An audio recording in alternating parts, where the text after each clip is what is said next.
y damos comienzo a nuestro neurocoloquio de hoy, 2 de octubre de 2024.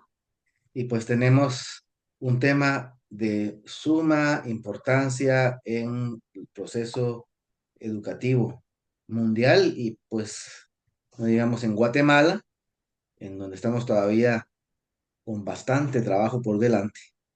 Y pues es con relación a la inclusión educativa y particularmente sobre aquellos recursos que podemos tener en el aula que puedan facilitar en algún momento a los docentes eh, el, este proceso de inclusión educativa en las aulas, ¿verdad?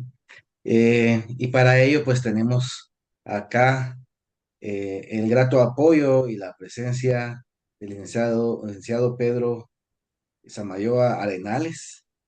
Pedro es una persona, en primer lugar, un ser humano eh, maravilloso, tiene un gran corazón y un sentido de hermandad, de fraternidad muy grande.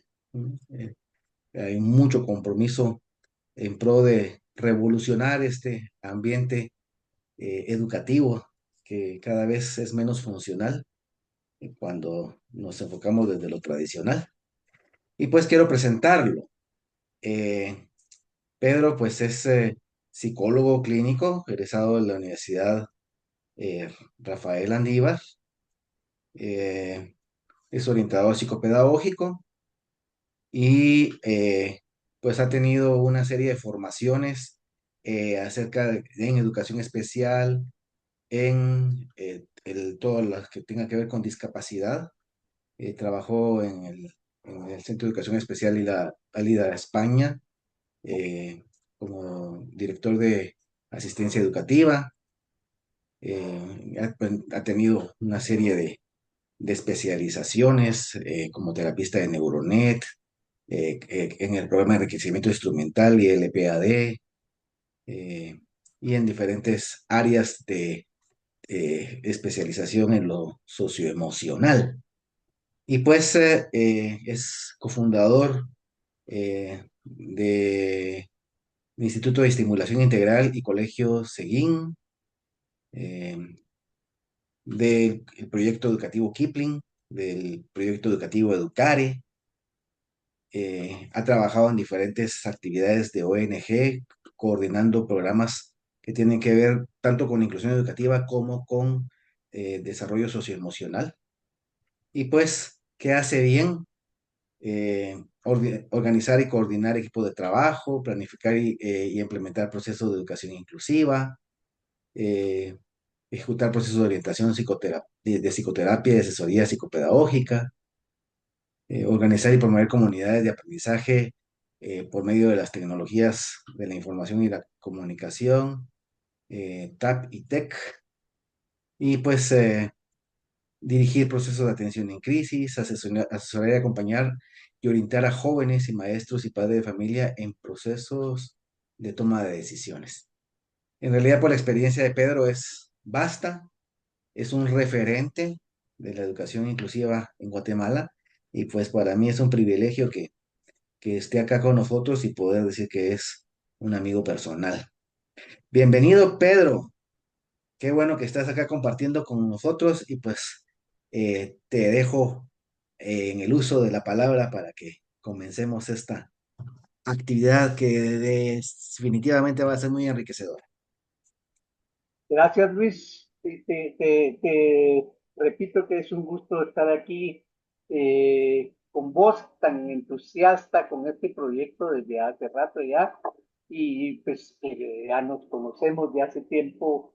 De las, con un poco de pena podría yo decir que Luis es de las pocas personas a quien yo puedo referir a alumnos o padres de familia con toda confianza, con ojos cerrados.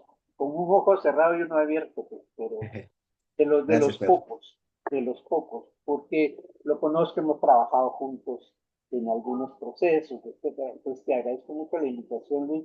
Es un gusto estar aquí con ustedes. Y Pues yo tengo un serio problema. Mi pequeño profesor, como dicen en análisis transaccional, es muy activo, entonces eh, me encanta hablar. Yo agarro la guitarra y puedo agarrarla para toda la hora y media. Entonces eh, voy a tratar de no hacer eso porque la idea es que hagamos un coloquio precisamente, un conversatorio en donde todos a nivel lo más horizontal posible podamos sentarnos a platicar sobre el tema, ¿no? Le decía ya a Luis al principio y hoy en la tarde de la mañana que tal vez uno de los requisitos más importantes para, para hacer educación inclusiva, recordando que la educación inclusiva no estamos hablando solamente de condiciones asociadas a discapacidad, sino el tema es mucho más amplio que eso, ¿no? Pero eh, recordando que eh, es muy, es muy arriesgado poner nuestras cosas en manos de los expertos, o que se llaman expertos, porque el tema es excesivamente amplio, dinámico como toda cuestión humana, eh, empezando por el lenguaje, etcétera. Dinámica está cambiando todo el tiempo, la realidad está constantemente cambiando. Entonces, eh, romper ¿cómo se llama? Se me fue la palabra. Esa rigidez del sistema educativo, y esto sucede en todas partes del mundo, pero en Guatemala se nota mucho más, esa rigidez con la que los sistemas educativos burocráticos manejan el tema educativo, eh, ese academicismo tan rígido, tan centrado en normas, tan centrado en procesos, etcétera, etcétera, no nos permite avanzar mucho en los temas importantes como el de la educación inclusiva en general. Entonces, eh, romper en la medida de nuestras posibilidades, El claro, paradigma. entiendo, romper el paradigma, sí, romper la dinámica esa academicista, eh, en donde yo no sé si cuántos centros de educación especial hay todavía en Guatemala, eh, pero en mis tiempos, los varios centros de educación especial que habían, y vos te acordarás, uno iba a verlos y lo que uno encontraba era una escuelita con escritorios uno tras otro, tradicional completamente. La única diferencia es que ahí llegaban los niños que no aprendían, los niños que tenían problemas para aprender más o menos serios, etc. Esa era la única diferencia. Todo lo demás, de educación especial había muy poco. De educación especial, en el mejor sentido de la palabra, había muy poco. Entonces, romper esas dinámicas es probablemente el primer requisito para hacer realidad la educación inclusiva. En Guatemala llevamos ya, cuando se oficializó en el Ministerio de Educación la educación inclusiva, eh, no me recuerdo el año, pero hace 10 años, pongamos. Eh, y sin embargo, aunque han habido unos pequeños avances, la cosa va lenta. Y creo que en alguna medida eh, esa actitud de romper modelos, de romper esquemas, de cambiar, no se puede cambiar las cosas de la noche a la mañana, pero promover cambios aunque sean pequeños en el sistema educativo nos va a permitir ir avanzando en el tema de la educación inclusiva. Entonces, de esas cosas podemos hablar en el transcurso de la hora, pero pues ya no hablo más, así que eh, sobre eso. Pues, fíjate, Pedro, Eh, aquí hay un comentario de una compañera que dice que no se escucha mucho. ¿Tendrás forma de poder corregir ahí un poquito el, eh, el audio? vamos a ver, yo te oigo muy bien. Ujú. Yo tengo el audio, vamos a ver la salida. Yo no sé cómo está ahorita. Se oyó mejor ahorita que te acercaste el micrófono, de repente ponerlo más cerca de... No, es que el micrófono lo tengo acá. Lo Sí, que pues, pasa es que subí el volumen de salida. Eh, ahí es lo más que puedo hacer. No sé cómo se oye ahorita. Si ustedes mejor. O quieren, sea, si te lo acercas un poco se oye mejor, pero un poquito incómodo, me lo voy a poner en la boca. ¿no? Ok, gracias, Pedro. Mira, Sí, aquí hay entonces, una sí. primera comunicación de Olivia Cáceres que dice, es maravilloso tener estos espacios. Esta semana una colega comentó que un joven le amenazaron con hacerle perder primero básico por tener dislexia. Y eso habla un Ujú, poquito de lo que estamos hablando, ¿verdad? De cómo todavía estamos, e incluso en estos establecimientos que eran de educación especial y que están desapareciendo, pues la educación era siempre muy tradicional, ¿verdad? ujú, ujú. Como también, pues imagínate cómo puede ser en realidad el abordaje que pueden tener muchas instituciones educativas que no tienen todavía ninguna, a pesar de que hay una ley, ¿verdad?, que obliga a que haya inclusión, no hay formación, ni hay criterios, y hay prejuicios, y hay una serie de situaciones alrededor de la inclusión educativa. Ajá. Sí, ¿Verdad? y uno, mencionaste el asunto de la obligatoriedad legal. O sea, parte de lo que discutimos en esos tiempos que te contaba, Luis, de la pandemia, y con ese grupo de trabajo que teníamos virtual, era precisamente que la educación inclusiva tenía muy poco que ver con el asunto de la obligatoriedad y de la cuestión legal. La cuestión legal, el papel firmado, el acuerdo, etcétera, algo donde pararse uno, ¿no? Pero que haya un papel firmado o un decreto, etcétera, no automáticamente convierte la educación de un país en educación inclusiva. O sea, eso es, eso es de cajón, ¿no? Eso cae que eso no es así. Eh, Ya, que ¿Mm? te puedo contar una de las anécdotas de experiencia sobre esta situación. Ahí estuve trabajando un tiempo en un municipio de Jalapa, porque un maestro me contactó de que tenía en su aula a un niño que ya no sabía qué hacer con él. El niño se levantaba, se paraba, se salía, iba a la dirección, se iba al patio y y pues no tenía ninguna organización para estar dentro del aula, ¿no?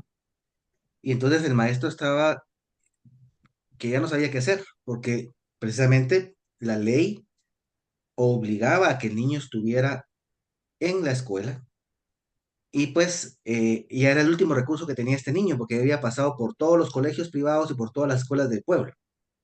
Y solo Ujú, quedaba esta escuela en la jornada vespertina, en donde este niño por la edad le tocaba tercero primaria. Cuando yo, pues, las papás se contactaron conmigo, resulta que el niño no sabía ni siquiera agarrar un lápiz, pues no tenía la facilidad de poder hacer trazos, eh, o sea, hacía rayas en el papel, no podía hacer círculo, no. Entonces, y pues su conducta definitivamente totalmente desorganizada. Entonces, el profesor estaba a punto de renunciar porque decía, es que no puedo dedicarle tiempo a este niño y atender a los otros 30 y pico de niños del aula porque este niño me está desajustando completamente todo. Entonces, ¿qué hago, verdad? Entonces, eh, pues esa situación llevó a que pues empezáramos a trabajar, ¿verdad? Empecé a evaluar a los niños, todo el asunto. miramos que definitivamente pues sí había una situación ahí a nivel neurológico puramente de lesión a nivel parietal que le estaba generando dificultades de una serie de situaciones, ¿verdad?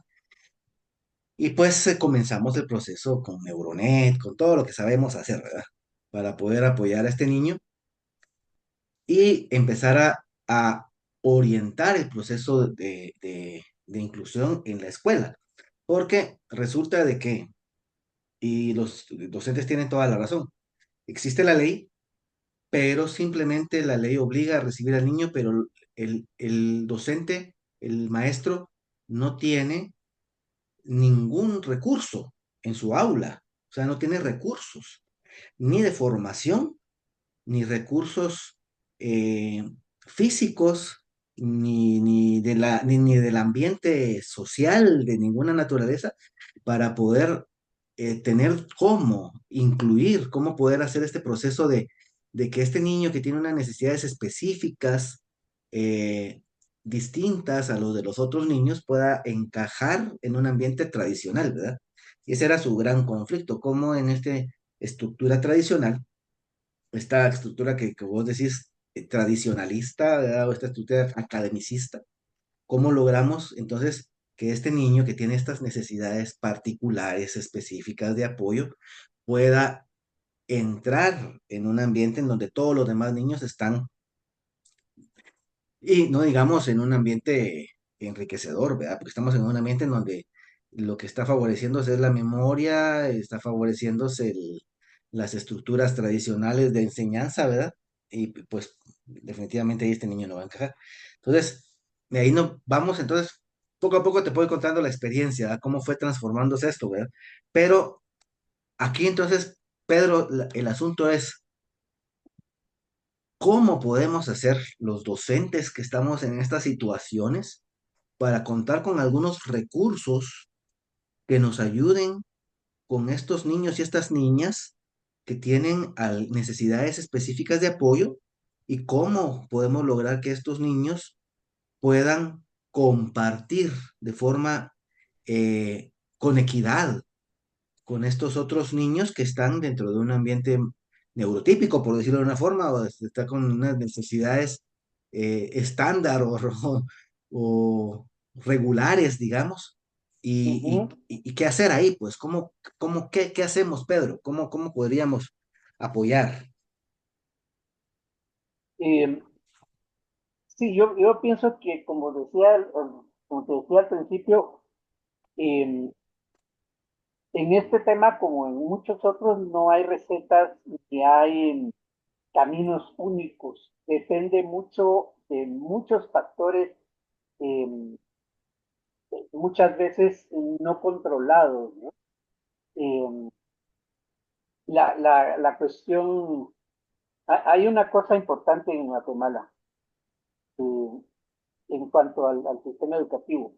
Esa, aunque aparentemente el Ministerio de Educación eh, es el rector de la educación en Guatemala, en general, eh, buena parte de sus esfuerzos y sus recursos están orientados a la educación pública eh, y poco control sobre la educación privada. Prácticamente la educación privada se maneja sola, no sola pues, pero separada del Ministerio de Educación en muchas cosas, ¿no? Algunas de las experiencias de éxito que se han reportado en varios estudios, eh, Azcaté tiene bastantes datos sobre eso, eh, tienen que ver con la educación pública y con esfuerzos pequeños eh, en comunidades pequeñas, centros educativos, digámosle así, no tradicionales, con metodologías y no innovadoras y alternativas. Eh, una de las primeras cosas, después de tener claridad, yo como maestro, de que yo quiero realmente hacer educación inclusiva, particularmente con niños con condiciones asociadas a discapacidad, Una vez que yo tengo esa claridad, sin esa claridad el maestro no puede hacer nada porque ni siquiera está consciente de la necesidad. Esa es una cuestión de actitudinal, de valores y de marco de referencia personal, filosófico como maestro. O sea, eso es indispensable. En eso Pero, no se puede hacer nada más. pero ¿y cómo entonces un docente puede tomar o empezar a tomar esa conciencia, Pedro? O sea, bueno, A eso voy. por supuesto, ni modo, mira al niño que tiene la necesidad y pues eso le empieza a despertar como bueno, ¿y ahora qué hago, verdad? Pero ¿cuáles Sí. serían los primeros pasos que tendría que dar este docente para tomar conciencia de la inclusión? Eh, uy, eh, a ver, eh, el problema con esto es que no cualquier persona, no cualquier maestro puede hacerlo, porque eso tiene que ver con mi historia personal, con mi formación, con mis experiencias, etcétera. Si yo tengo el maestro ideal, el maestro perfecto entre comillas, el que de verdad está dispuesto a compartir eh, eh, su vida con sus alumnos, el maestro ideal, eh, son los menos, los únicos que pueden hacer este trabajo de modificar el proceso educativo en su aula y en el sistema educativo en general, son ese tipo de maestros. Ese tipo de maestros van a ser el modelo para que los otros, los que un psiquiatra llamaba solo profesores, los maestros de verdad van a ser los modelos para los solo profesores que vayan poco a poco cambiando su visión de trabajo pedagógico. Eso lleva tiempo.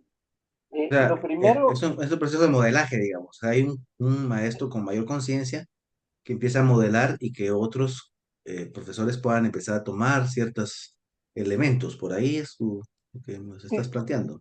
yo creo que en la experiencia, todos hemos tenido experiencia en nuestros áreas de trabajo, en nuestras aulas, en nuestras escuelas, colegios, etcétera. Hemos tenido la experiencia de trabajar con un maestro de esos maestros, maestros con M mayúscula. Eh, Siempre hay, en todos los ambientes educativos, hay una o un maestro así, uno, dos o tres. Eh, que esto, convertir a estos, yo como director lo que haría sería agarrar a estos maestros como monitores, como acompañantes, ¿cómo se llamaría? Como tutores, como tutores de los otros maestros, de los solo profesores, de los que no tienen las actitudes, habilidades, etcétera. Eh, y hacer un programa de formación, de formación, no de capacitación, de formación, porque la formación implica todo ese cambio de conciencia de lo que hablaba, ¿cómo se llama mi maestro Paulo Freire? Esa toma de conciencia. Eh, Eso es una cuestión que parece muy filosófica y muy en el aire, pero no hay otra manera. La mentalidad que yo tenga tiene mucho que ver en las cosas que yo me anime a hacer, acercarme a la capacitación, a la formación, a buscar información, a leer, a, a, a probar cosas. Una cosa no me funciona, pruebo otra, pero con el interés primordial en que mis niños, mis alumnos, tengan la mejor experiencia de aprendizaje, sin exclusión de ninguno, ¿no? Esa actitud es básica. Si yo logro eso en un año de trabajo pedagógico, si yo logro un 50% de eso, puedo empezar el año siguiente a hacer capacitación, a hacer capacitación en cuanto a habilidades, destrezas, metodologías alternativas, etcétera. Eh, Además, yo ya voy a tener, eh, ya hay camino recorrido, porque estos maestros que se apunten a un proceso como ese van a empezar a leer, a aprender y y a hacer cosas diferentes. Eh, a lo mejor no todas con éxito, a lo mejor no todas eh, eh, bien hechas, pero es importante la experiencia que se vaya ganando. Entonces, en el Me- segundo año, este maestro, este director tipo, ya tendría la ventaja de que algunos maestros más, aparte de los dos o tres maestros con M, eh, dos o tres maestros más ya se metieron al proceso. Y así, poco a poco, yo diría que un proceso, idealmente en unos 3 o 4 años, podríamos empezar a ver cambios de fondo en el proceso educativo. Pero Mira, eso en sería este caso, las personas que estamos en este taller, ya estamos, la mayoría, asumo, en este proceso ya de que somos personas ya con conciencia desarrollada y estamos buscando justamente estos espacios para poder tener esos recursos y esos lineamientos que nos permitan poder hacer un mejor trabajo en la inclusión, ¿verdad? Dentro de dentro de nuestros ambientes. Ya tenemos aquí ahorita la mano levantada de Centro de Estimulación Temprana, se me olvidó su nombre. Silvia Rosales. Silvia, por favor, la escuchamos. Gracias, licenciado. Buenas noches nuevamente. Ahorita que estaban hablando de los centros de inclusión, yo he visto ya con el tiempo que tenemos de estar trabajando que se juegan como dos aspectos muy importantes. Cuando se hacen en los colegios regulares, que se hacen la inclusión, muchos están pidiendo ahora maestros sombras. Entonces aceptan al niño, pero con el maestro sombra.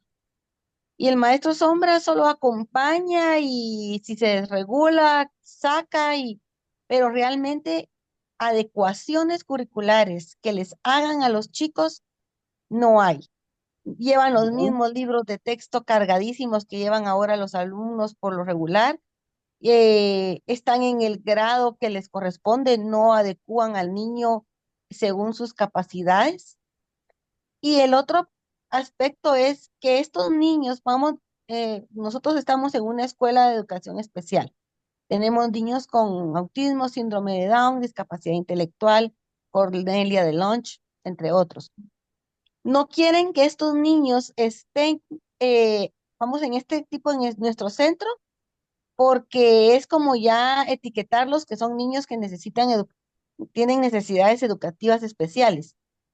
Entonces, es un juego entre dos corrientes que se tiene porque no los quieren tener en este tipo de centros por no etiquetarlos, pero y los quieren tener en colegios regulares donde no están rindiendo porque no les están haciendo el trabajo que debe ser.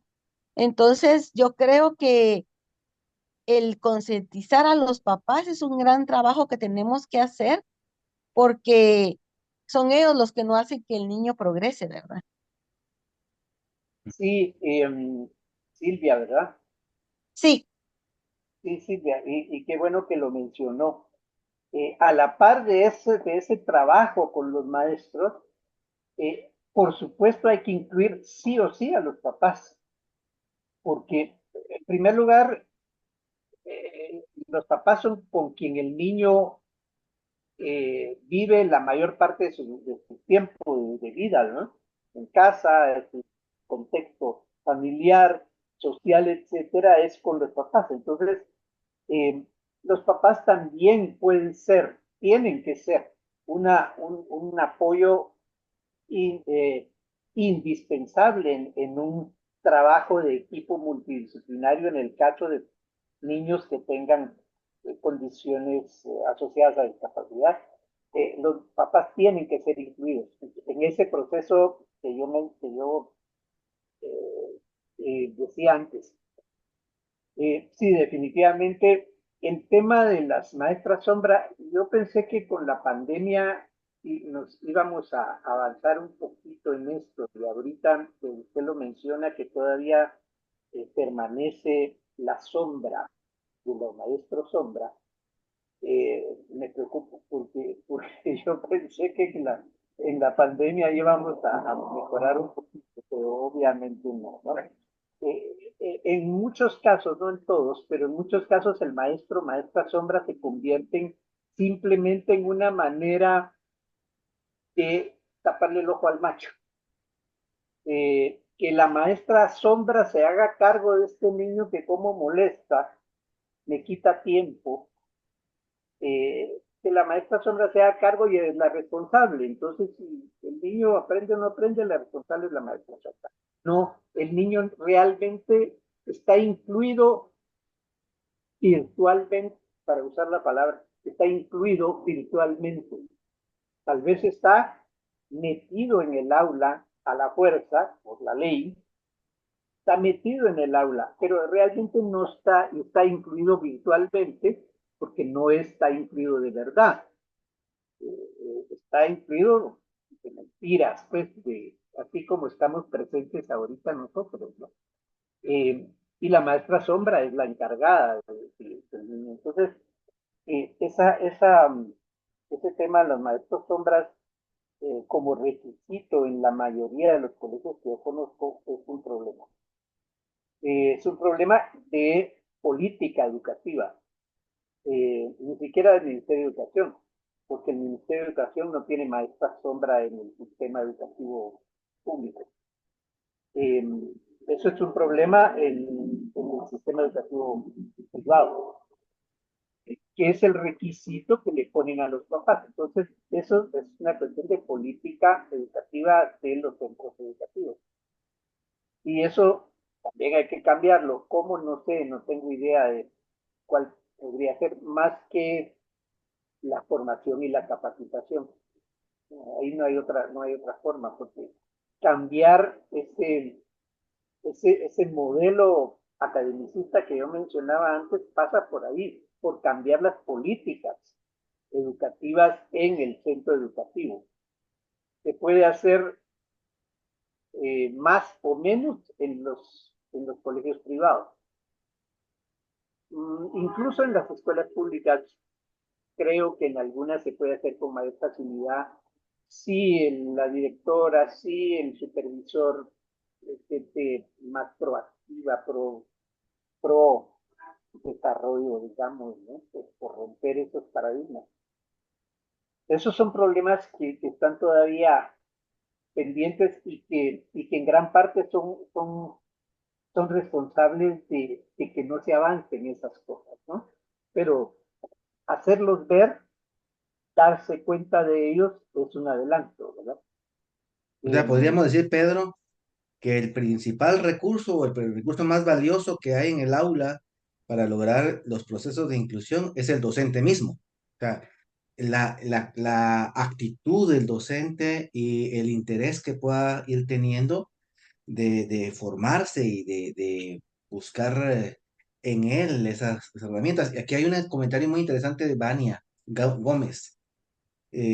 Vania nos dice, actualmente estamos las docentes de educación especial en la escuela inclusiva. O sea, sí hay una fuerte campaña, digamos, de incorporar o de hacer que se haga ese crossover, ¿no? De la educación especial hacia la educación inclusiva. Por ejemplo, ahora el mm, Ministerio de Educación tiene los CREI, por ejemplo, el CREI, que es esos centros de recursos para la inclusión, que de cierta forma están ah, haciendo de que la escuela especial como tal deje de funcionar y que los niños sean incluidos dentro de los ambientes escolares regulares.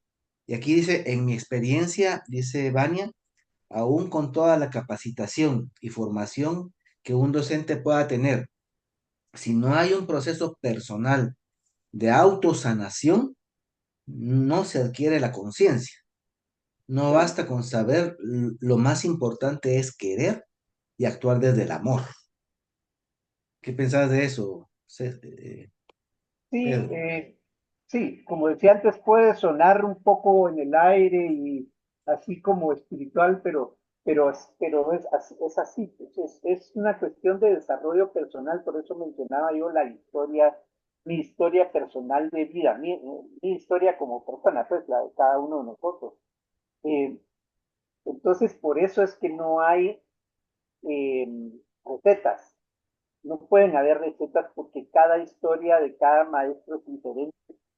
Si yo tengo la suerte de tener un par de maestros de verdad en la escuela y tengo la habilidad y la capacidad como director, directora, líder del equipo de, de transformar la escuela o el colegio en un laboratorio en donde todos participamos más o menos horizontalmente, aprendemos todos juntos y estos maestros pueden convertirse en monitores, en mentores es la palabra. Eh, Puedo ir cambiando esas cosas. Pero todo parte precisamente, como dice la compañera, del amor. Estamos hablando del amor Universal. sí, del amor como un concepto grande, ¿no? Definitivamente, si no hay eso implica interés, implica eh, ¿cómo se llama? Compasión, interés, etcétera, todo lo que está atrás del amor, pues si no hay eso de entrada, Aceptación total, ¿verdad? Incondicional. Sí. sí, si no hay eso, estamos perdiendo el tiempo. Una cosa que yo sí quisiera señalar y que a lo mejor eso nos desencanta un poco, pero eso es una realidad. Un proceso de educación inclusiva en aulas con más de 30 alumnos es imposible, poco menos que imposible. No diríamos imposible, poco menos que imposible. Eh, y esa es la realidad que tenemos en nuestro sistema educativo eh, público y privado. Entonces ahí es donde el maestro sombra, bien empleado, bien utilizado, como realmente debería ser su función, podría ser un apoyo.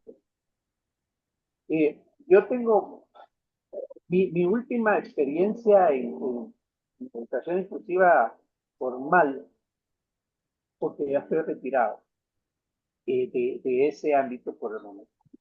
Mi última experiencia fue en el 2019, 18-19, en un colegio muy pequeño. Eh, Había tal vez en total en el colegio 50 alumnos, más o menos, tal vez en total. Un colegio de preprimaria con tres grupos de preprimaria, eh, y de primero a cuarto grado primario. Eh, Teníamos ahí cinco, seis niños con autismo, con diagnóstico de autismo, eh, con, de diferentes niveles. Eh, en el niño más grande está en cuarto grado. En ese grado teníamos cuatro alumnos en cuarto grado y este jovencito era el quinto alumno.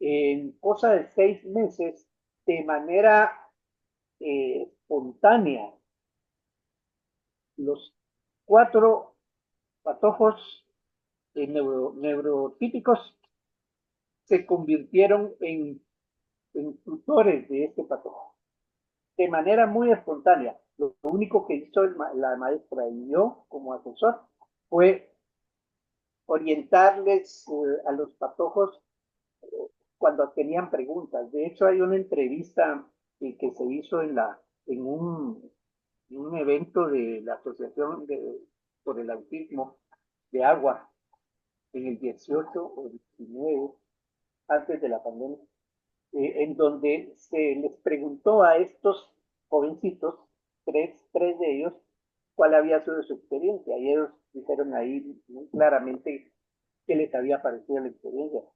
Eh, pero a lo que voy es que Esos niños, de manera espontánea, se convirtieron en acompañantes, en maestros, tutores de su compañero que tenía ciertas dificultades, desde atención hasta problemas de memoria, hiperactividad, etc. En los grados, en un grado intermedio, primer grado, habían como 15 niños más o menos.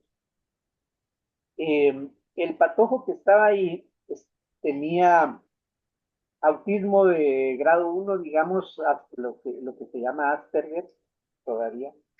Eh, Niño muy inteligente, con un nivel intelectual, cognitivo intelectual superior a la media, eh, algunos trastornos de conducta, de atención, propios del autismo, pero un niño con un potencial de aprendizaje impresionante.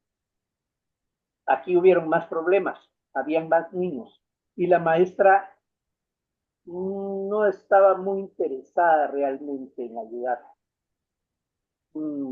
Tuvimos algunos adelantos pequeños, eh, el niño estaba más o menos integrado socialmente, pero en cuestiones de aprendizaje poco. Y en la preprimaria eh, teníamos dos niños más, tres teníamos. Eh, en donde hubo más éxito fue precisamente, eso cae donde la maestra estaba más interesada. Ese mismo interés fue que le contagió a los otros niños, ¿no? Eh, sí, esa es la palabra, se le contagió el interés que la maestra tenía en este niño, se le contagió a los niños empezaron a actuar de manera espontánea para integrar a ese alumno a las actividades de preprimaria. Ahí pues no había tanto problema en cuanto al programa, a los objetivos y todo ese rollo de los objetivos de aprendizaje, etcétera. Porque pues en la preprimaria la cosa es más flexible, ¿no?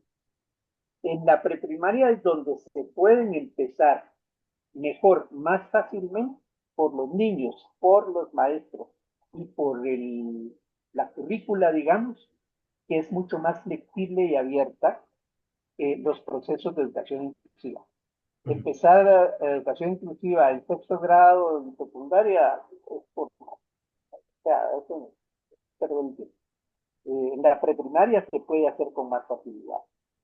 Puede ir Y escalonando entonces, digamos, y que el proceso de inclusión comience desde los pequeños y poco a poco irlo ampliando hacia niveles más esa grandes, más sería, superiores. esa sería una estrategia con más esperanza de éxito. Ujú. Eh, Porque el sistema en preprimaria es más flexible, más abierto la currícula. Los maestros, las maestras todavía son un poco mamás, un Pues, poco, ¿verdad? Apapachadoras, cuidadoras. Por algo a las maestras de preprimaria se les llamaba jardineras, sí, pues el jardín de niños. porque cultivaban las flores de los niños, ¿no? La maestra preparatoria está preparada en otro modelo. Solamente pasan a la primaria y la cosa empieza a contaminarse. Sí, que Nosotros, ya habría mucho que hablar, no solo ni ya lejos de la educación inclusiva, del mismo sistema tradicional que no apoya mucho ya en los niveles de primaria y secundaria, ¿verdad? Mira, fíjate que aquí hay una conversación muy interesante que se ha dado acá por escrito. César Caal nos está hablando acerca de un edificio que se construyó en Champerico, que pues fue pensado para que se diera el proceso, facilitar el proceso de educación inclusiva en las escuelas del sector. Yo estuve ahí ujú, también colaborando un poquito con ese proceso. Y pues espero que por toda la parte de funcionamiento administrativo y las mismas reglas del Ministerio de Educación que no tienen como la flexibilidad de poder darle una, un, una ventana diferente a este proceso. Resulta que pues se tiene que tramitar la personería, digamos, del centro como de educación especial, ¿verdad? Y eso pues ya encuadra en otros tipos de situaciones, pero la escuela está como inscrita como educación especial, pero funciona como una escuela inclusiva. Eso es una experiencia que se dio en Champerico, pues que en donde César me dio oportunidad de participar.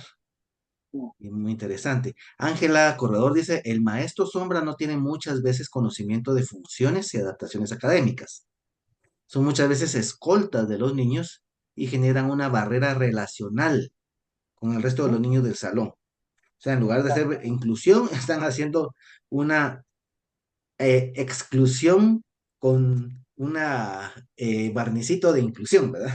Es una pantomima, es inclusión virtual. Es una O inclusión sea, virtual. exactamente. Es un Sí, barniz de inclusión, pero que en realidad el mismo maestro sombra se vuelve una barrera para que el niño pueda ser verdaderamente incluido y aceptado por los compañeros, ¿verdad? sí, Además, pues de porque que además la- la- los criterios para seleccionar maestra sombra, maestra o maestro sombra, son no existen realmente estándares, digamos. Eh, Hay algunos escritos, si uno busca en internet, hay varios, pero los colegios lo que les interesa es una maestra interesada que venga a acompañar al niño fulanito, que tiene problemas de hiperactividad, que tiene problemas, que tiene síndrome de Down, que tiene autismo, etc. Eh, y a veces tienen la suerte de tener a una maestra con buena actitud y con buena formación o con experiencia. Pero como esas maestras son más caras en cuanto al costo y los papás no tienen los recursos para pagar el colegio y encima pagarle a la maestra sombra un sueldo mínimo, que son 2.000, no sé por dónde va el sueldo mínimo ahorita, 2.000 y pico, 3.000. O sea, imagínense en un colegio privado, en donde la colegiatura cuesta barato, 800 quetzales mensuales, y encima los papás tengan que pagar 1.000 quetzales a la maestra sombra. O sea, eso es ridículo, eso es impagable. sí. El asunto de la inclusión manejada de esta forma es elitista. No cualquiera, muy pocas personas pueden hacer ese tipo de inclusión acompañada por maestros sombras. Ahora imagínate la realidad de nuestros municipios, por ejemplo, en el caso de Ahora, Champerico, que nos estaba diciendo César, ¿no? ¿Cómo eh, podemos tener ese tipo de estructura que pudiera facilitar que los niños sean incluidos si tuviéramos que recurrir a ese tipo de sistema? Entonces ahí, pues, ahí es imposible. O sea, con la realidad de nuestro sistema educativo público, hacer es lo que se hace en el sistema privado es imposible. Empezando por la cantidad de alumnos, por los recursos que el maestro pueda tener en cuanto a formación, capacitación y recursos físicos, eh, es imposible hacerlo. Ese tipo de inclusión es perder el tiempo. Hay que buscar otras alternativas. Hay algunos ejemplos, algunas prácticas de éxito de educación inclusiva en Atitlán, en algunas escuelas de Atitlán, que han sido parte de un proceso de formación que Azcatel ha hecho en algunas comunidades de Atitlán, de alrededor del lago. No sé los nombres exactos, pero les puedo pasar el dato. Eh, Parte del proceso de formación y capacitación para mi proceso de transformar mi escuela en o mi aula en educación inclusiva sería buscar, ver, aprender de esas experiencias de éxito en otras partes, por ejemplo, estas escuelas que les digo, ¿no? Eh, hay algunas prácticas de éxito en Guatemala, muchas no las conozco, será cuestión de buscarlas y de hacer, eh, eh, ¿cómo se llaman estas cosas? Eh, círculos Listo. de estudio. Círculos de estudio se les llamaba antes, pero en educación, en educación, en la, ¿cómo se llama? En el modelo educativo de Paulo Freire, educación, no fue el nombre, hay estrategias para que los maestros de una escuela, de un sector, de una comunidad, eh, armen un grupo de aprendizaje entre todos. No hablemos solo de mi escuela, solo del colegio, sino tenemos 3 escuelas en el sector, entonces hacemos un proceso de aprendizaje colaborativo entre los maestros de las 3 escuelas. Los recursos abundan más de esta manera. En general, yo diría que en ese proceso de capacitación y de toma de conciencia, lo que va a marcar mucho la diferencia es qué tantos modelos tenga yo de esas experiencias de éxito en parte, pero también en buena parte de las lecturas que yo pueda hacer, de los textos a los que yo me pueda acercar, lo que yo pueda leer, investigar. Ahorita se consigue cualquier cosa en Internet, buenas y malas. Pero yo les puedo, en unos materiales que creo que Luis ya les pasó, en el chat de WhatsApp, hay, hay, hay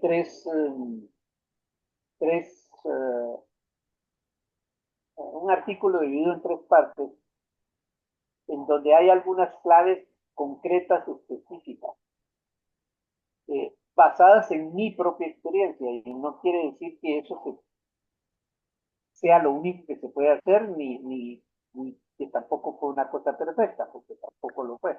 Pero es el proceso que nosotros seguimos en los 2 colegios en donde yo trabajé más tiempo, en Kipling y en Educar.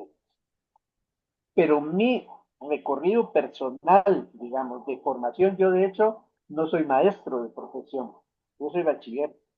Y yo empecé como maestro en Ali de España sin ser maestro.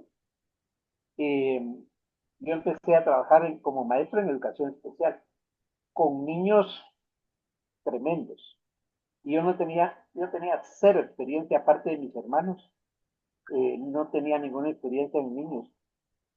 Eh, y lo que yo empecé a aprender para saber qué tenía que hacer por los niños fue modificación de conducta. Eso fue lo primero, porque eran niños conflictivos. Y después empecé a leer cosas que en ese tiempo no había internet, entonces eran los libros que uno se podía encontrar. Y, empecé a leer a Paulo Freire, empecé a leer a Celestín Freinet, empecé a leer obviamente a Piaget, las experiencias pedagógicas de Matarenco, que eso se les puedo poner ahí, después se lo paso a Luis. De acuerdo. Eh, esas lecturas que no eran, bueno, y obviamente Montessori, ¿verdad? Esas autores que no son nuevos y que no son de educación especial, aparte Montessori que sí era, eh, me dieron como la estructura, y ahí es donde Luis te decía que cuando uno tiene una formación teórica sin flexibilidad, esa formación puede ser un problema. Yo tuve la suerte de que no tenía la más mínima idea de lo que era la formación de un maestro. Entonces, Te fuiste empecé a formando, leer, ¿verdad? me fui autoformando, cosa que, claro, no todos pueden Pero hacer. con la base de que también ya tenías el técnico de problemas de aprendizaje de la universidad o similar, No, ¿verdad? no, no, no, Y, no, no, ¿no? no. En mis tiempos, En la universidad, yo entré a la universidad en el 75, desde el siglo pasado. Eh, la carrera de educación especial apareció cuando yo ya iba para afuera de la universidad. No había carrera de educación especial, ni siquiera en Entraste el San directamente a Carlos. psicología. Yo estaba estudiando psicología.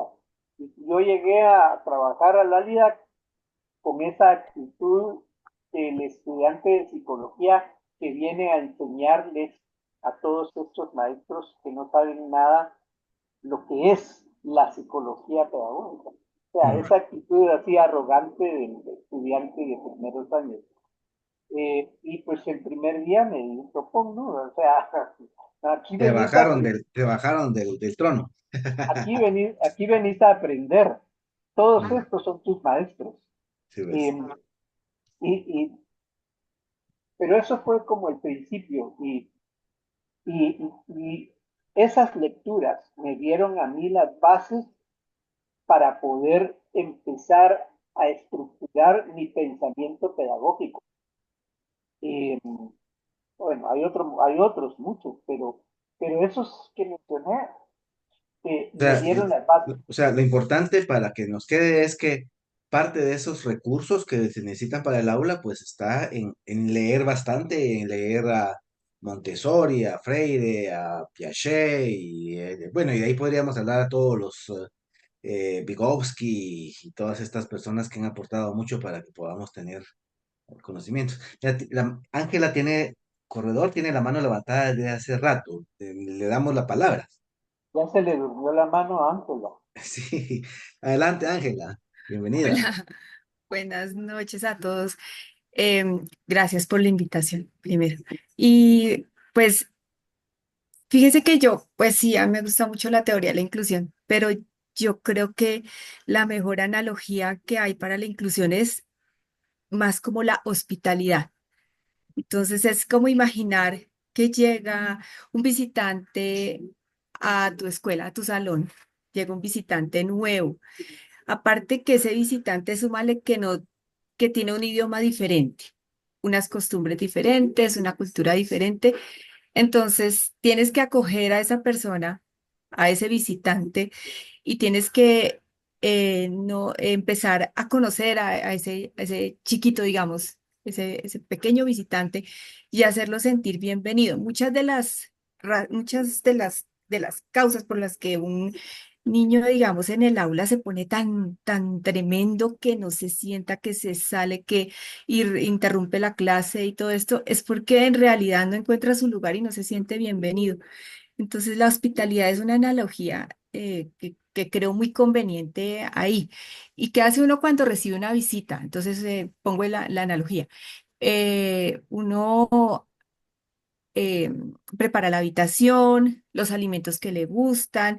Si tiene alguien, tú conoces a esta persona, sí, es que a él le gusta tal cosa y tal cosa, y es que en su país comen esto, no le gusta esto. Entonces, si tú conoces desde, digamos, desde la familia al chico y aparte empiezas a conectar con lo que a él le gusta y no le gusta, con su ritmo de aprendizaje, con los problemas sensoriales que tiene, con toda la cosa que rodea a un visitante como lo es un niño especial, las cosas empiezan a funcionar en la práctica mucho más rápido y más eficientemente.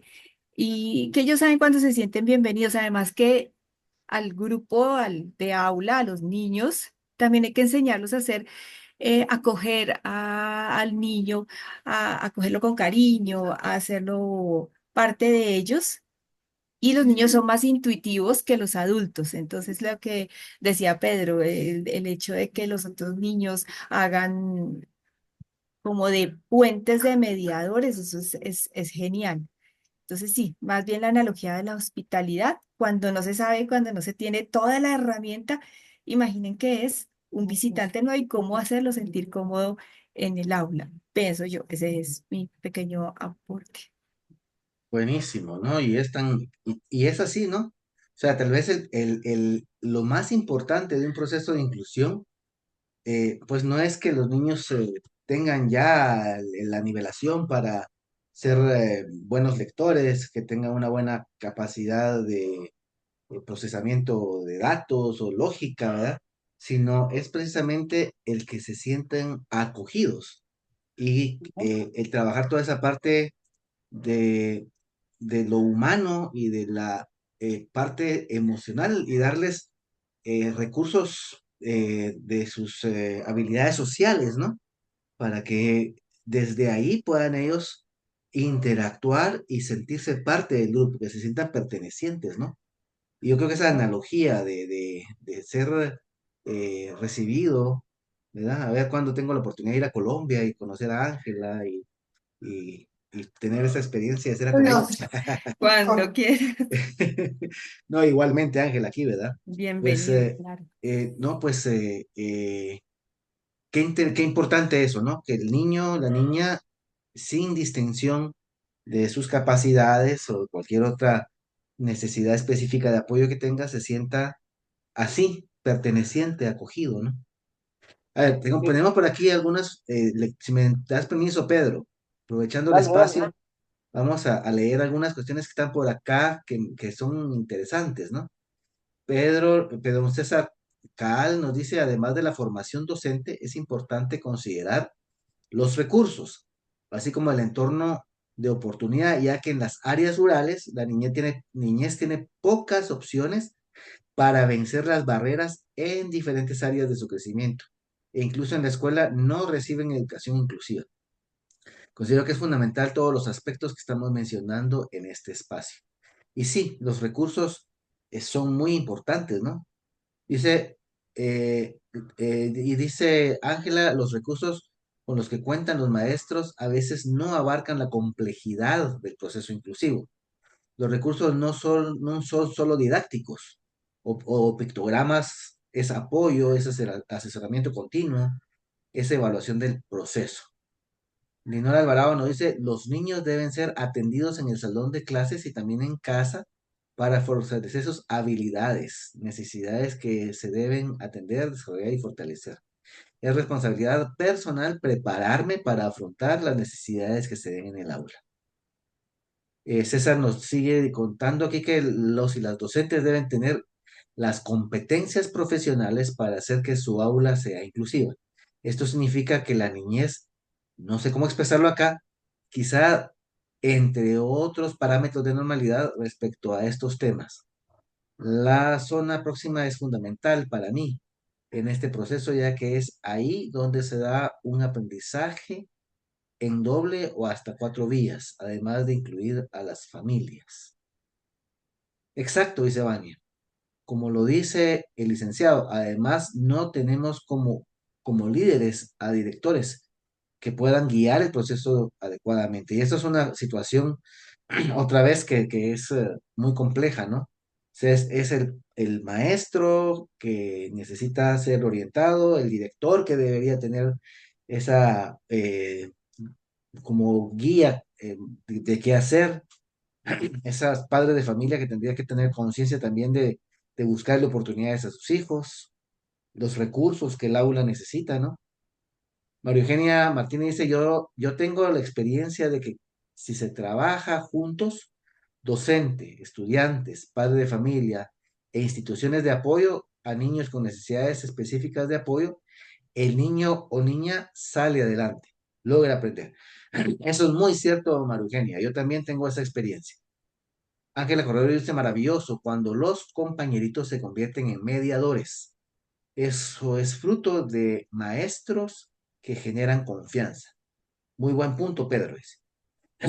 César, Recordemos que los niños, sí, perdón, se te interrumpo, dale, si no se Pedro, me no, va la onda.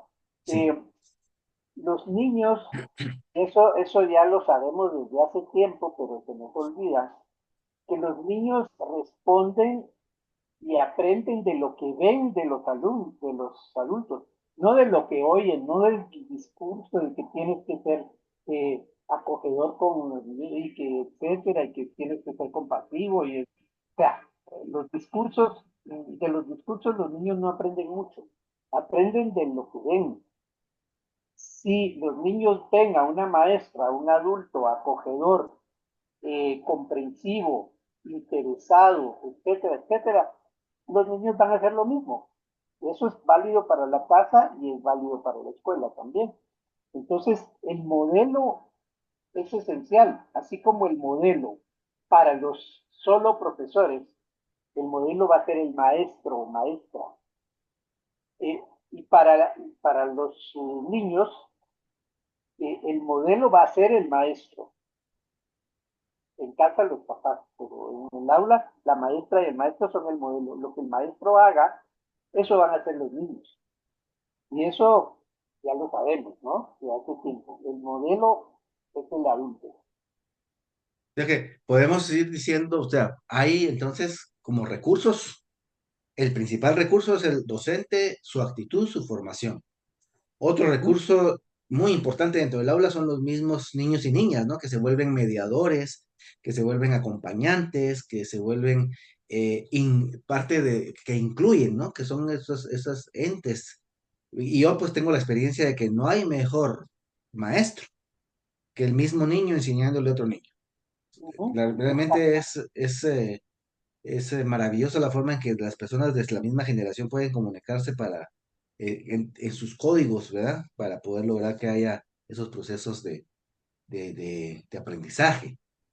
Y Ujú, pues luego, pues también la figura del padre y madre, ¿verdad? Que en algún momento también son un recurso cuando hay una muy buena comunicación y una fluidez de relación y de actividades entre el docente, y la maestra, el maestro y el padre y madre de familia, ¿no? Como en esa comunicación de doble ujú. vía que está bien desarrollada y fluida, ¿no?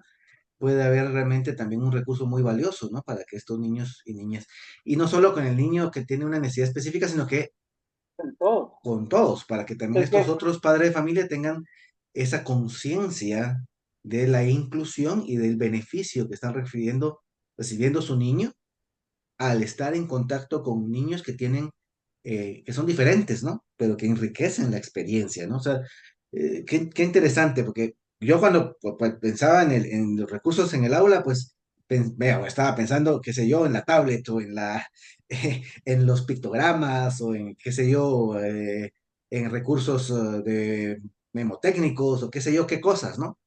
Pero sí, todo eso es importante, pero qué interesante caer en cuenta, ¿verdad, Pedro? Que el principal recurso pues es el humano, ¿no? El sí, mismo docente, el mismo maestro, los mismos niños en el aula, la misma interacción, el recurso que debería de darse en cuanto a la guía que va dando el director o directora del establecimiento, ¿no? Y cómo cuando todos tienen una actitud positiva, este proceso de inclusión puede empezar a funcionar de mejor manera. ¿no?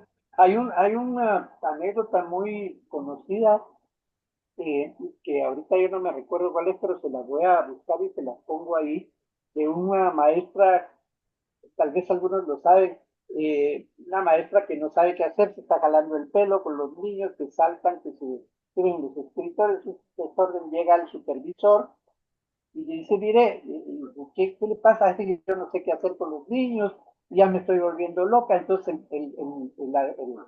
el supervisor hace algo, no me acuerdo qué es importante el qué es, porque después uno encuentra el sentido. El supervisor hace algo, los niños se interesan y aprenden, y entonces están ahí un gran rato tranquilos aprendiendo.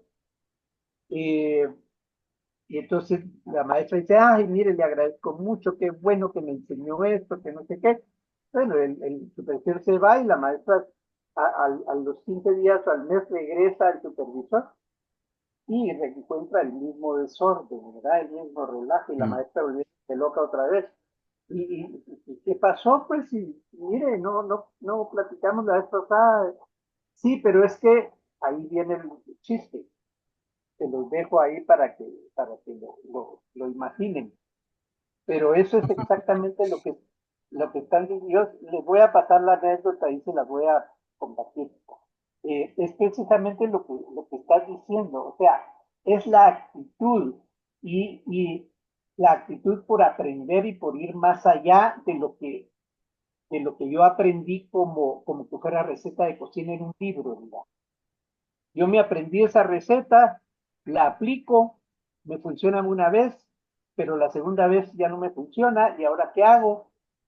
Entonces yo tiro la toalla con este niño porque esto no funciona y yo ya no puedo, porque la receta no me funcionó, ¿verdad? El problema no es la receta, el problema soy yo, la actitud de aprendizaje y de, de- de exploración que yo tenga, ¿no? Por eso hay un libro muy viejo que les recomiendo, de Celestín Freinet, que se llama Experiencias Pedagógicas.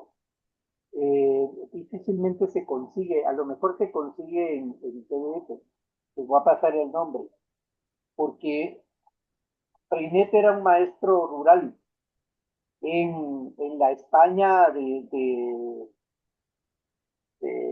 la, antes de la guerra civil. Eh, y él trabajaba pues, como maestro rural en escuelas, por ahí regadas en la montaña. Y ese libro tiene ejemplos de cosas que él hacía cuando tenía retos con los niños y no sabía qué hacer, no tenía recursos, no tenía formación, no tenía nada. Y él se inventaba las cosas, ¿no?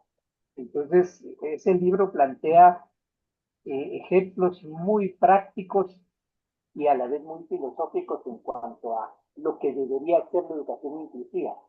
Incluso él habla de niños que no hablaban bien, niños que les costaba llegar a la escuela porque les faltaba una pierna.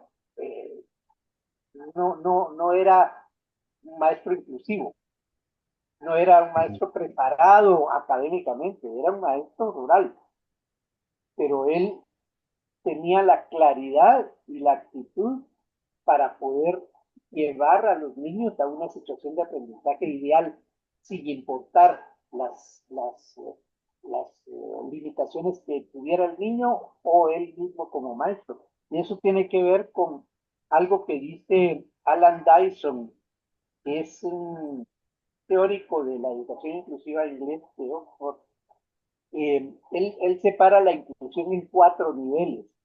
La inclusión para la colocación, o sea, lo que es integración, ¿verdad? Que el niño esté metido en el ambiente pedagógico. La inclusión como participación, y eso es la parte más importante. La inclusión como participación tiene que ver con, con la educación para todos, con los objetivos del milenio. El tema de educación para todos es eh, diseñar el espacio de aprendizaje para que todos los alumnos, sin ninguna diferencia, incluyendo al maestro, tengan oportunidades para aprender según sus necesidades. Eso es resumen de educación para todos. Eso es tal vez la parte de inclusión más importante. Luego está la inclusión social, que obviamente es importante también, pero para el caso, lo más importante es el concepto de educación para todos, que lo plantea el DEF y etcétera. Todo eso está escrito en todas partes. Eh, te iba a decir otra cosa importante que se fue la onda, el asunto de los papás en la escuela. Otra cosa que debemos romper en ese academicismo, esa rigidez burocrática de la escuela, es el acceso de los padres a la escuela. Hay todavía, yo conozco muchos colegios en donde dicen claramente los papás de la puerta para afuera. Aquí adentro no queremos papás, porque es un problema, porque los papás también necesitan maestros, los papás también necesitan aprender. ¿Y dónde van a Claro. aprender si no es escuela? Entonces, romper esa valla, esa separación entre escuela y casa, que los padres no puedan entrar a la escuela y que la escuela no puede entrar a la casa tampoco. Una vez oí a una maestra que decía, sí, pero es que nos tienen prohibidos preguntarle a los papás cómo viven, por ponerlo de esta manera. O sea, yo no puedo preguntarle a los papás qué hacen, en qué se ganan la vida, cuántos viven en la casa, eh, cómo organizan el- el- la vida en la casa. Yo me recuerdo en la pandemia cosas ridículas como bueno, hagamos educación a distancia a través de Internet y oír esa propuesta de boca del Ministerio de Educación en ese entonces, en comunidades en donde ni siquiera hay luz. Sí, O sea, por favor, ¿verdad? Seamos ah, un poco pero, serios. mira, qué interesante entonces también que la educación inclusiva no solamente de los niños, ¿verdad? La educación inclusiva es también incluir a los padres de Sí, familia, por ¿verdad? supuesto. En el mismo proceso y en la misma dinámica del aula, ¿no? O Ujú. sea, que haya esa participación de madre, padre, incluso hermanos. Y como dice César por acá, como aparte del aporte que estaba haciendo María Eugenia en cuanto a cómo puede funcionar un proceso de educación inclusiva, incluir también a las autoridades comunitarias, a la comunidad en general, ¿verdad? Que son garantes de los derechos de la niñez y que esté asociado o no a la discapacidad, dice. Y pues esa es una experiencia que se ha vivido en Champerico, ¿no? Que no solamente es la inclusión, que la inclusión va más allá también a incluir a la comunidad, ¿verdad? Para que entre todos podamos lograr que haya estos procesos de inclusión. Eh, por acá Ujú. vamos a ver, ¿hay algún otro comentario? Dice Silvia, tengo mucho material de trabajo e informativo de inclusión. Lo quisiera donar a escuelas. Por favor, enviarme el nombre de escuelas interesadas. Ah, pues qué bueno. Silvia, si quiere, nos comunicamos también. Si usted me manda un WhatsApp, ahí podemos coordinar porque podemos a través de buscar a dónde. Por ejemplo, con César Caal podría ser un lugar en donde se podría tener estos recursos para el Centro de Educación Inclusiva que se hizo ahí en Champerico, en Retaluleu, que nos podría servir mucho. Igual acá está el contacto de otra compañera, ¿verdad? Que también está interesada. Dice María Eugenia que también le interesa y tiene su número de teléfono y hay varios ahí compañeros que están eh, con el número. Si quieren, entonces podríamos publicarlo también en el grupo de WhatsApp para que desde ahí podríamos ya hacer esos enlaces.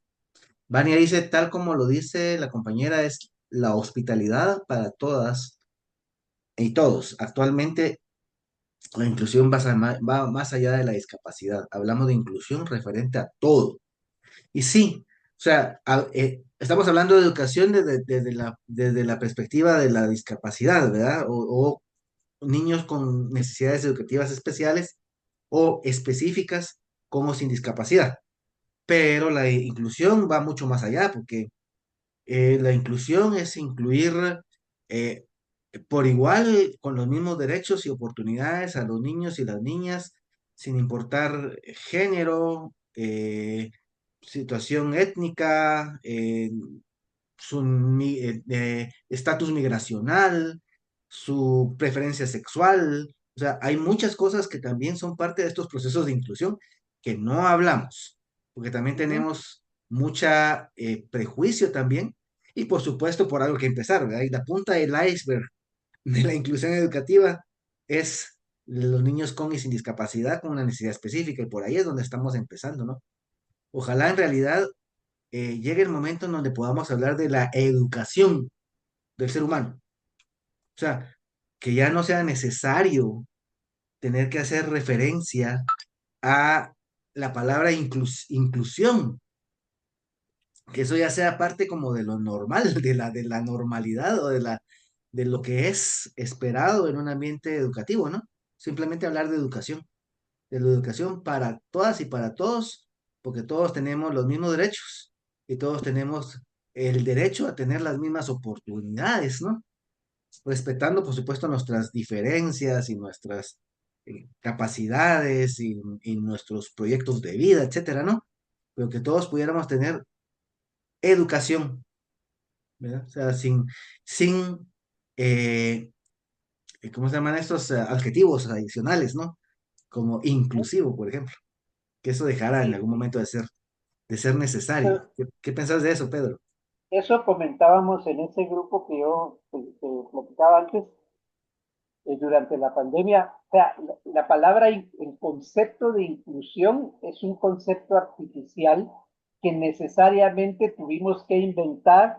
¿Por qué? Porque hay exclusión. Cuando no haya exclusión, cuando no dejemos afuera a nadie, cuando incluyamos a todo el mundo en todo, entonces la palabra, lo que vos decías, la palabra inclusión va a dejar de ser necesaria. No se necesita porque ya no hay exclusión. Sí, es un concepto que está inventado para defendernos, entre comillas, de la exclusión.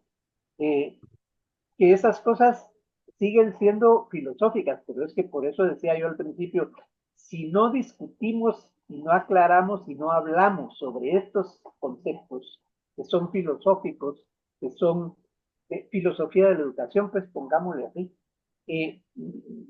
no podemos hacer cambios porque esos, los cambios que tenemos que hacer en el sistema educativo en este país pasan por lo que Paulo Freire planteaba de tomar conciencia. Si yo no puedo ver, si no puedo ver lo que está mal y no lo entiendo, ¿cómo lo voy a cambiar? Si no lo puedo ver, si no lo conozco, ¿no? Otra, una cosa que mencionaste antes de que la inclusión debe abarcar no solamente a los niños, no solamente a los maestros, también a los papás y también a toda la comunidad. Escuchen una conferencia que dio Francesco Tonucci, que es un maestro italiano. Él dio un par de conferencias para el Ministerio de Educación colombiano durante la pandemia. Y él habla muy claramente sobre esto, sin hablar de inclusión como una metodología así como especial, sin hablar de eso, habla de la necesidad de que la escuela bote las paredes, rompa las paredes y se integre a la comunidad, que la comunidad se convierta en la escuela de los niños. Y yo tengo un montón de material que les voy a compartir al respecto, conferencias, etcétera. Hay un maestro muy bueno mexicano, yucateco, que habla sobre la comunidad como escuela. Eh, Les voy a pasar todos estos nombres, pero además les puedo recomendar tres cosas. Uno, toda la metodología de educación personalizada. Ahora como le cambian el nombre a todo, para ponerle nuevos nombres, pero con cosas viejas, ¿verdad? Educación personalizada, no sé cómo la llamarán ahorita. Eh, las estrategias de pedagogía por proyectos y los centros de aprendizaje. Todo eso está resumido en el sistema Montessori. Eh, si yo puedo organizar mi clase con propiedad, con pedagogía por proyectos, con centros de aprendizaje, eh, voy a poder hacer realmente educación inclusiva, entendiendo la educación inclusiva general para todos los alumnos. Son todos, incluso Montessori plantea algo que no recuerdo cómo se llama, en la preprimaria, que son aulas en donde están niños de 6, 5 y 4 años juntos, trabajando juntos en un salón. Y los niños de 6 años se convierten en monitores y en acompañantes de los niños más pequeños.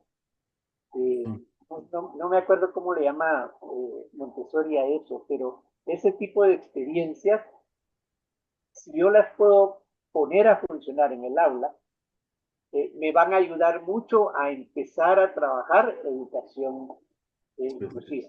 Inclusive. Sí, yo siempre he pensado que la educación debería ser multigrado. A veces recibo críticas por eso, ¿no? Pero siento que el multigrado es una alternativa muy valiosa para los niños y las niñas, ¿no? O sea, esa experiencia de poder compartir diferentes grados en un mismo espacio, ¿no? De forma intencionada, no por la necesidad de que porque hay poquitos niños vamos a poner todos juntos en una misma aula, ¿verdad?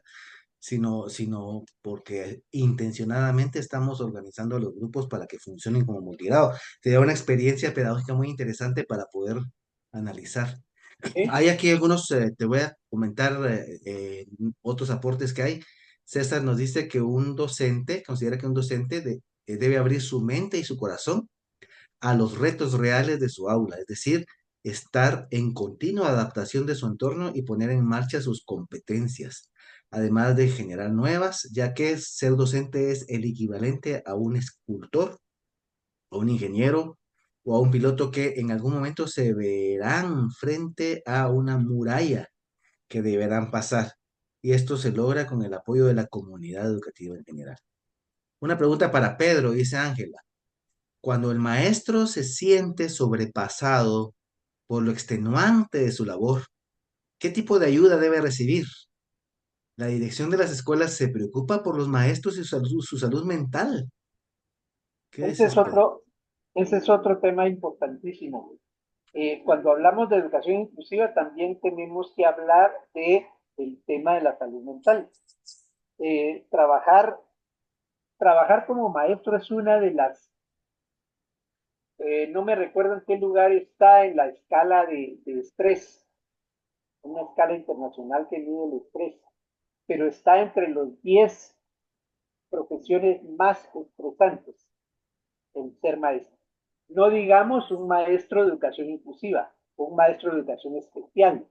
O sea, son los más estresados de los más estresados. Además, los maestros no terminan su turno y se van a su casa y se olvidan. Se llevan el material, preparan material. Los maestros de verdad, pues, se llevan material, preparan material en su casa, etcétera. Los maestros son maestros de tiempo completo, 24/7.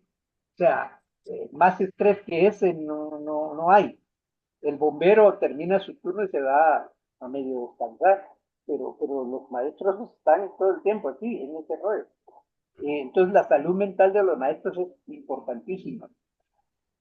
El darle recursos a los maestros para gestionar su estrés es de las cosas más importantes que yo puedo hacer como director, como, como, como coordinador de un equipo pedagógico, ¿no? Ayudar a los maestros a gestionar su estrés.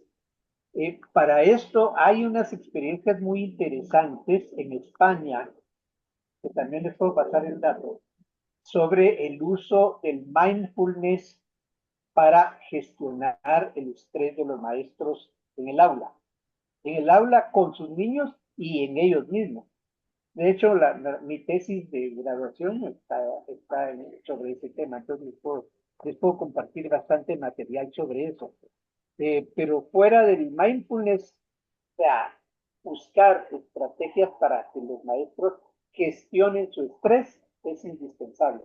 Maestros estresados no son creativos, se enferman, se ponen de mal humor, etcétera, etcétera. Entonces, la gestión Acaba- del estrés en maestros y en los papás es sumamente importante, ¿no? Acabamos de tener un taller sobre eso la semana antepasada, creo yo, donde una compañera nos dio técnicas muy interesantes de manejo de estrés a través de la respiración. Y yo siento que esas iniciativas son importantísimas de continuar, ¿verdad? Nos dice César que en Champerico pues hay un programa de educación socioemocional en donde los maestros están teniendo esas oportunidades y ojalá eso se pudiera generalizar, ¿verdad? Y que haya mucha apoyo, que naciera de las mismas bases del Ministerio de Educación para que hubiera esas oportunidades de gestar el estrés. aunque también eso es algo que ya entra el plano de lo político y de lo filosófico, pero ojalá, es muy, muy, muy importante. Eso Pero, es importante. sí, Pero hay otra cosa que te iba a decir sobre eso.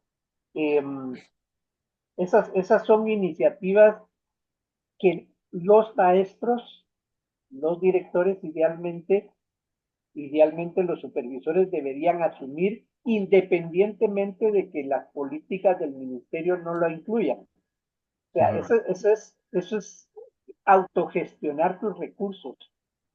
Como maestro hay cosas que no puedes hacer si no tenés el presupuesto etcétera, toda la burocracia, pero hay cosas que sí se pueden hacer exacto. sin necesidad de meterse en el rollo burocrático. Idealmente, yo diría, o sea, en un mundo ideal, en el único lugar en donde se puede hacer educación inclusiva real es en un sistema de educación alternativa, o sea, en escuelas que están fuera del sistema. Denle un vistazo a la película La educación prohibida.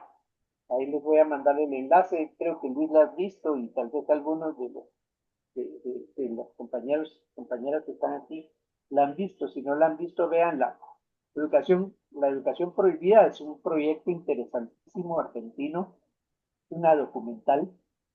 En ese sistema pedagógico bien hecho, es el único lugar en donde se puede hacer educación inclusiva realmente, Ujú. tomando en cuenta pues las limitaciones burocráticas del ministerio, que las políticas esas fronteras. Eh, pero eso digo en el mundo ideal, ¿no? Eh, pero yo sí puedo agarrar algunas de esas cosas, de esas ideas, de esas propuestas y aplicarlas en mi aula o en mi escuela, independientemente de lo que el ministerio plantee como políticas. Lo puedo hacer con relativa libertad. Recordemos, teóricamente el maestro tiene libertad de cátedra. Ujú. El problema con la libertad de cátedra es que es precisamente el academicismo, es esa rigidez en nuestro sistema pedagógico, no solo pedagógico, sino en todo, cualquier orden de nuestra vida como ciudadanos en este país, la rigidez y el exceso de estructura no nos deja Sí, salirnos del fatal. importantísimo, Entonces, ¿verdad? O sea, como dice Vania por acá, no esperar a que las cosas se nos sean dadas, sino tener nosotros la iniciativa, ¿verdad? Y poder autogestionar para poder lograr que hayan esos cambios que necesitamos, tanto en nuestra salud personal, en nuestro autocuidado, ¿no? Como también en el proceso de inclusión. Salirnos del huacal, ¿verdad, Pedro? Ajá. y para eso Eh, no se necesita permiso, eso lo puedo hacer yo solito, hasta cierto punto. Cada quien en su pedazo, ¿verdad? Cada quien sabrá hasta dónde puede estirar el hule, ¿verdad? Sin que se le rompa. Como dice César por acá, ¿verdad? Es importante asumir la actitud de autogestionar los programas, pues lo burocrático retrasa el proceso. ¿Mm? Eh, Pregunta, ¿no le pueden encontrar la película? La educación prohibida está en YouTube, pero Ajá. Pedro nos prometió que nos va a pasar todos los enlaces. Entonces, en cuanto Pedro nos los pase, se los pasamos al grupo. Ya Sí, quedaste comprometido para eso. yo te paso todo eso, Luis, varias cosas que tengo y el enlace de educación prohibida y otras cosas interesantes que tengo, yo te lo voy a pasar. Hoy no, pero mañana sí. Ángela nos dice que también la inteligencia artificial ahora puede hacer más fácil la carga. Al generar la carga, les crear materiales y eh, crear recursos que nos puedan servir para la educación inclusiva. Ujú, ujú. Pedro, ya estamos sobre el tiempo. Mira, este tema en realidad para poder seguir en un coloquio de continuidad y de continuidad y de continuidad, porque hay tanto que abordar, el tema es tan amplio, tan grande y tan urgente, ¿no? Que en realidad podríamos continuar hablando, pero el Se tiempo podría, es, se podría hacer fácilmente un retiro de fin de semana solo con este tema. exacto. Ah, y alargarlo. Ajá. Sí. Pues mira, que muchas gracias, Pedro, por esta oportunidad. Pues por supuesto, quedamos ahí al pendiente para continuar este diálogo, porque creo que no hay un punto y final, es un continuar y seguir eh, poniendo esos puntitos, esos pequeños aportes que empiezan a generar el cambio, ¿no? Porque a veces uno piensa en la utopía o en los cambios grandes cuando en realidad son las pequeñas acciones, ¿no? Esos Ujú. pequeños cambios que puedo empezar a ejercer en mi conciencia, en mi forma de trabajo, en la flexibilidad que voy teniendo, en la amplitud que voy teniendo para con otras personas. Ese darme cuenta y ver a los otros, como decía Vania, con amor, ¿verdad? Y ver ese reflejo de mí mismo en el otro. O sea, estamos entrando ya en filosofía de nuevo, pero todos esos pequeños aportitos que vamos dando en nuestro propio proceso y en la vida del otro pueden hacer una gran diferencia, ¿verdad? Más que grandes recursos y tener grandes edificios o escuelas con rampas y con tanta cosa que son también necesarias, ¿verdad? Como recursos universales dentro del proceso educativo. Las pequeñas acciones, los pequeños cambios y los pequeños cambios de mi actitud pueden hacer una gran diferencia, ¿verdad? Eh, Y hay otra cosa para cerrar. sí, En alguna parte leí o lo comentamos que los, los mejores maestros de educación inclusiva y que pueden lograr que la educación inclusiva sea realmente, eh, se lleve a cabo realmente, son los mismos alumnos. Los alumnos exactamente. y los alumnos con alguna condición especial, ya sea de asociada a discapacidad o no, puede ser exclusión por cuestiones de lo que sea, de género, etcétera. Esos son los alumnos que me van a enseñar a mí a hacer inclusión.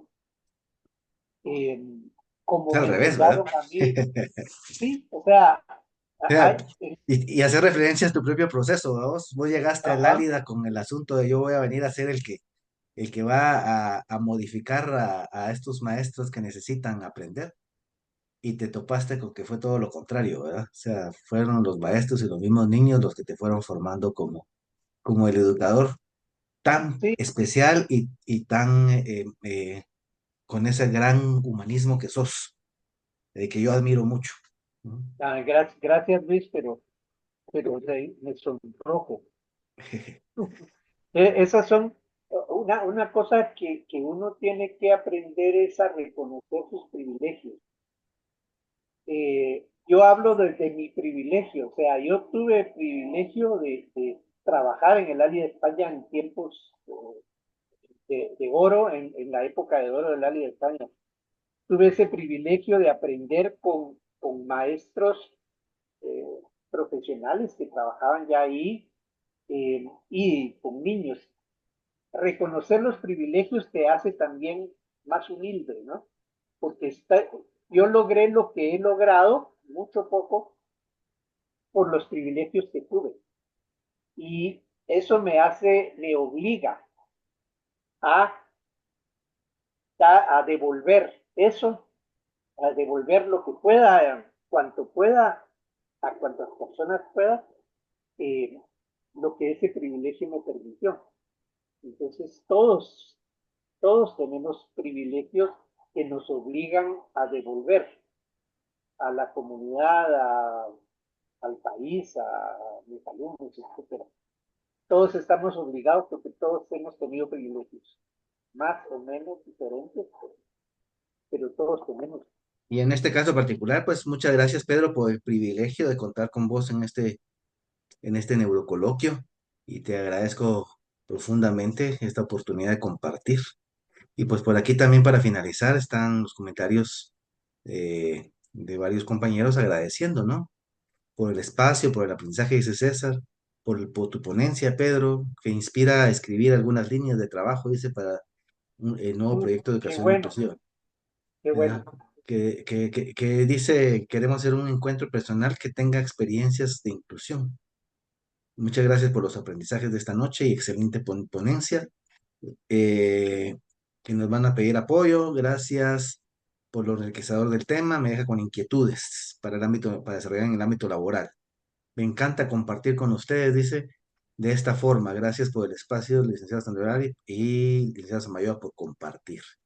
Buenas noches, gracias maestros que guían para seguir aprendiendo sobre la inclusión.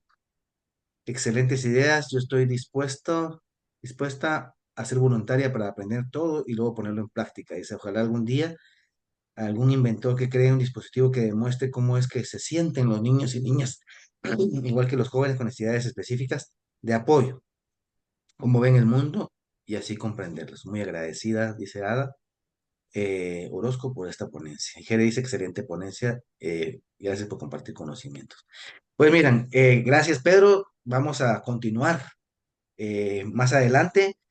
Y los neurocoloquios continúan. El próximo es sobre el aprendizaje oportuno. Ya aprendizajes basados en la idea de estimular temprano ya están pasando. ¿Verdad? La nueva, la neurociencia nos dice de esperar los ritmos de aprendizaje y no hacer una estimulación temprana, sino hacer una estimulación oportuna en el momento en que tiene que ser estimulado el proceso. Y esto pues se logra desde el conocimiento del neurodesarrollo. Entonces, la licenciada Daniela Flores, que es neuroeducadora, que tiene mucha experiencia, nos va a hablar acerca de aprendizaje oportuno y desde el conocimiento del neurodesarrollo. La siguiente semana, el licenciado Juan Monterroso, que es un especialista máximo en procesos lectores, en el proceso lector, nos va a hablar acerca de la neurodidáctica del proceso lector. Este proceso que va desde desde el aprendizaje sensorial y motor y todo esto emergente hasta el logro del lector maduro, ¿no? Todo eso es la neurodidáctica del proceso lector. Luego el licenciado Galidia Rodríguez nos va a hablar acerca de la mediación pedagógica para el desarrollo de las habilidades socioemocionales, porque hablamos mucho de habilidades socioemocionales, pero ¿cómo mediar? ¿Cómo el maestro puede mediar eso en el aula? Es un tema muy interesante. Y el 30 tenemos al doctor Rafael Labrador, que él es un médico, neurólogo y neuroeducador, neurocientífico, que vive en Venezuela y que tiene un currículum impresionante que nos va a hablar acerca de la neurotransmisión y el aprendizaje, cómo se dan todos los procesos de neurotransmisión. Ese va a ser un tema muy académico, pero que también es muy importante dentro de todo este proceso que estamos dando de formación. Entonces, muchas gracias por este tiempo y pues los invitamos a que continuemos compartiendo y enriqueciéndonos con todas estas actividades que tenemos. La licenciada Escobar nos está diciendo que hay una feria del empleo inclusivo para personas con discapacidad que se va a dar el 7 de octubre en el Hotel Barceló. Entonces, para quienes estén interesados en la inclusión a nivel de empleo de personas con discapacidad, tienen ahí una oportunidad. Va a haber un intérprete de señas y 15 empresas inclusivas que van a estar abriendo sus ofertas de trabajo para todas estas personas que tienen una necesidad. Pues bueno, les agradezco muchísimo. Muchas gracias, Pedro. Te mando un abrazo virtual y mis mejores deseos por tu prosperidad, por tu éxito, por tu abundancia, por esta vida auspiciosa que siempre que tengas por delante. Gracias, Luis. Igualmente para vos, igualmente para cada una de las compañeras y compañeros. Y pues estoy para servirles cualquier cosa que yo les pueda ayudar. Y me pueden buscar en el Facebook como Pedro Samayo Arenales, en mi Facebook público, pues. Y Luis tiene mis contactos si tuvieran alguna consulta, con mucho gusto en lo que yo les pueda acompañar. Aquí estoy para servir. Muchas gracias, Pedro. Entonces, en Facebook, Pedro Samayoa Arenales, y pues con mucho gusto yo les puedo facilitar el contacto de WhatsApp de Pedro también para que se puedan poner en contacto con él para cualquier necesidad. Un fuerte abrazo. Ahí están también las personas del Champerico que se están despidiendo y hasta pronto, que la vida les florezca y nos vemos en la próxima semana con el siguiente neurocoloquio. Hasta pronto, Pedro. Muchas gracias y compañeros, Adiós, Luis. compañeras, feliz Gusto provecho, ver, feliz noche Muchísimas gusto y gracias. verte. Feliz Feliz noche. noche. nos seguimos comunicando. Soy César, mucho gusto verte Noche. pronto. César, Feliz mucho noche. gusto. Adiós, Feliz buenas noche. noches. Que Buenas descansen. noches y gracias. Hasta pronto. Voy a cerrar la transmisión ya.